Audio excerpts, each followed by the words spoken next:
Terima kasih karena Anda telah memilih video ini untuk Anda tonton. Dan kali ini saya akan memberikan sebuah tutorial dan tips bagi Anda yang punya HP dan kameranya itu belum ada fitur stabil ya, stabilisasi. Jadi kalau kita merekam sesuatu itu agak goyang. Nah, di aplikasi Capcut itu bisa distabilkan. Bagaimana caranya? Simak terus video ini, jangan lupa di subscribe untuk mendukung kami. Pertama, buka aplikasi Capcut seperti ini. Kita akan bikin project baru. Kemudian silahkan pilih foto yang akan diedit, video. Ini kita pilih video ini, kita klik tambah. Nah, ini adalah timelinenya. Saya akan mengambil mungkin 30 detik ya. Dari sini mungkin akan saya bagi, kita potong, lalu yang kiri saya hapus. Saya akan mengambil 30 detik aja atau 20 detik aja. Oke, kita bagi, yang kanan kita hapus.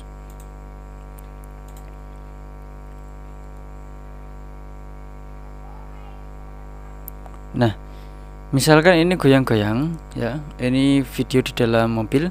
Bagaimana cara menstabilkannya pakai Capcut, pakai aplikasi ini?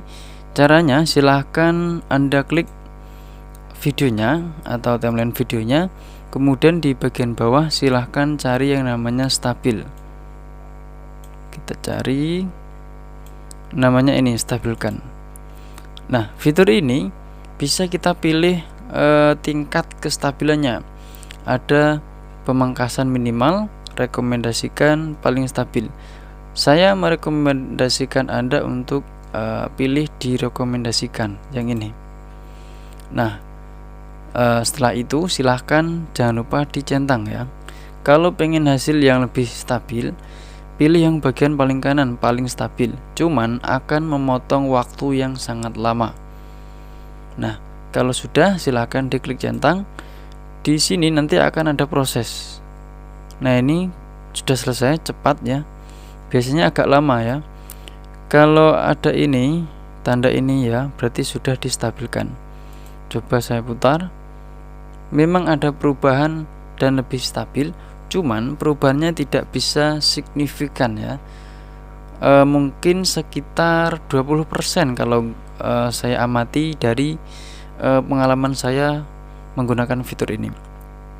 Cuman 20% itu sungguh sangat membantu ya. Nah, jadi seperti itu bagaimana cara stabilkan video menggunakan aplikasi Capcut. Semoga bermanfaat. Jangan lupa di like video ini, share video ini, dan jangan lupa di subscribe channel ini. Terima kasih atas dukungannya. Kembali lagi dan kita ketemu lagi di video selanjutnya.